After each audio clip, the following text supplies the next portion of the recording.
after TikTok went dark for some 170 million American users last night. The shutdown may have been short-lived. TikTok says that it is in the process of restoring service after Donald Trump said he would sign an executive order postponing the ban.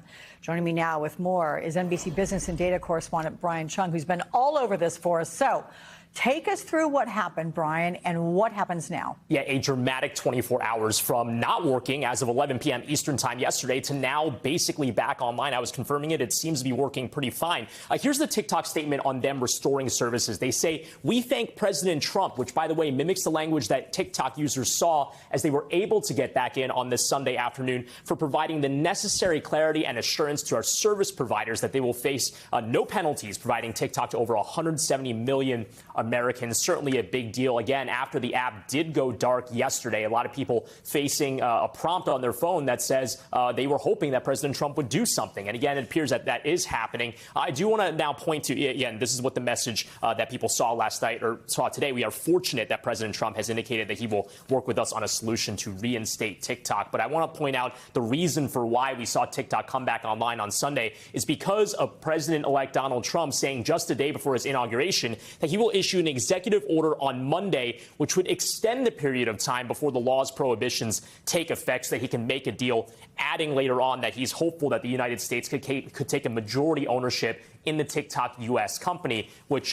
doesn't necessarily outline exactly how that would alleviate some of the national security concerns. But regardless, it seems like this action, at least enough to sway TikTok to turn the switch back on, that is allowing people to scroll again. But again, what happens from here is very much unknown, because what this executive order looks like, how it navigates a law that was passed on a bipartisan basis and signed into law by the current president, is very much a big legal question, Alex. Let me ask you about the congressional effort to ban TikTok. As you know, it was overwhelmingly bipartisan. Are we seeing any pushback now from lawmakers who supported the ban? Yeah, we already are, as TikTok is again available on phones. We heard from Senator Tom Cotton in Arkansas saying that now the law has taken effect, there's no legal basis for any kind of extension of its effective date. He actually added on X later on this afternoon, saying that he thinks that shareholders might lob challenges against this as well. Now, I do want to point out that there have been other high rank and file GOP Congress folks, including the Speaker of the House, Mike Johnson, who spoke to Meet the Press this morning about the TikTok issue. Take a listen. I think we will enforce the law. And when President Trump issued the Truth Post and said, "Save TikTok," the way we read that is that he's going to try to force along a true divestiture, changing of the hands, the ownership. It's not the platform that members of Congress are concerned about. It's the Chinese Communist Party and their manipulation of the algorithms.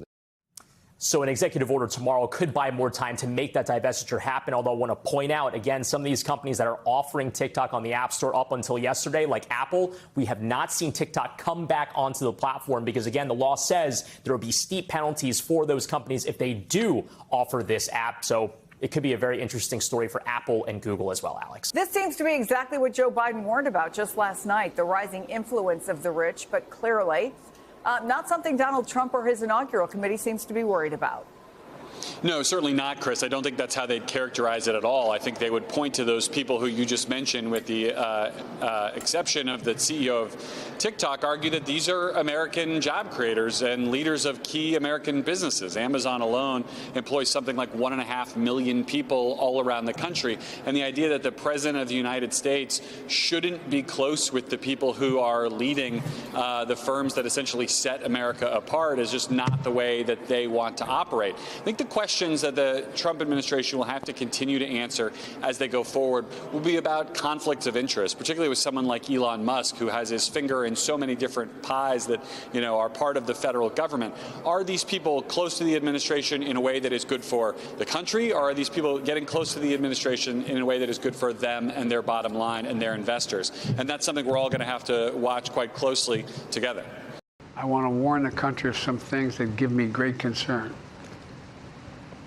This is a dangerous and that's a dangerous concentration of power in the hands of a very few ultra-wealthy people. And the dangerous consequences if their abuse of power is left unchecked. Today, an oligarchy is taking shape in America of extreme wealth, power, and influence that literally threatens our entire democracy, our basic rights and freedoms, and a fair shot for everyone to get ahead. There was a little bit of an echo to something President Eisenhower said 6 decades ago about a military-industrial complex that was taking on a life of its own. President Biden referred to an oligarchy of extreme wealth, power, and influence as the tech industrial complex, one that is eating away at our very democracy. Here's more from President Joe Biden.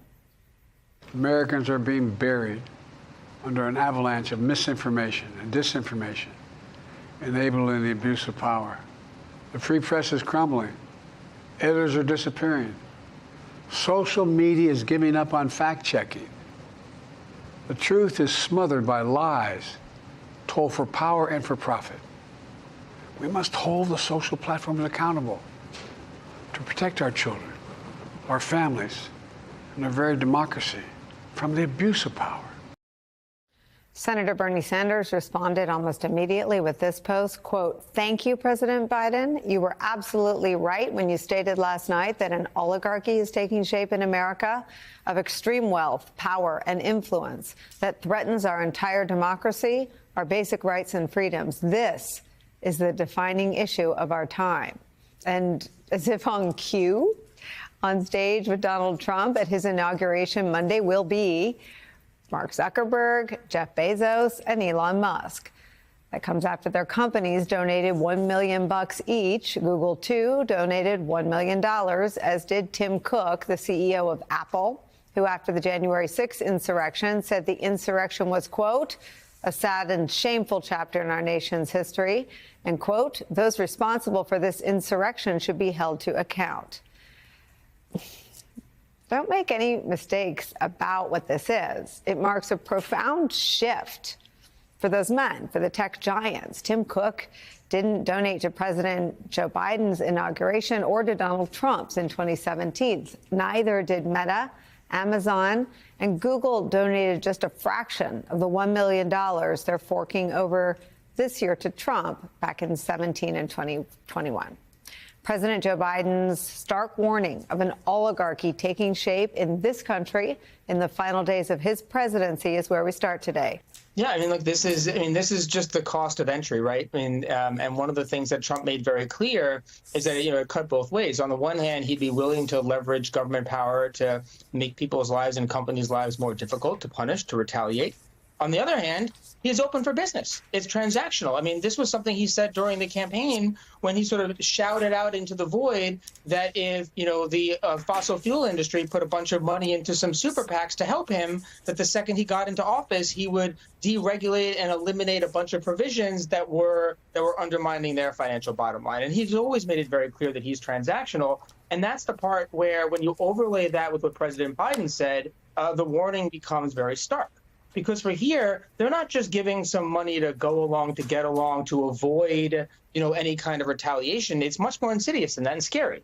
What they each want is something out of it. And what they're going to get out of it isn't just more money. It's going to be more power. Part of the way these oligarchical systems work is that once the oligarchs sort of have power, the people in power, they use that power to prop up the government or the individual in power. And as a result, they get more power and more money as a result. It's a feedback loop that feeds onto it. So Mark Zuckerberg isn't just going to avoid the worst consequences.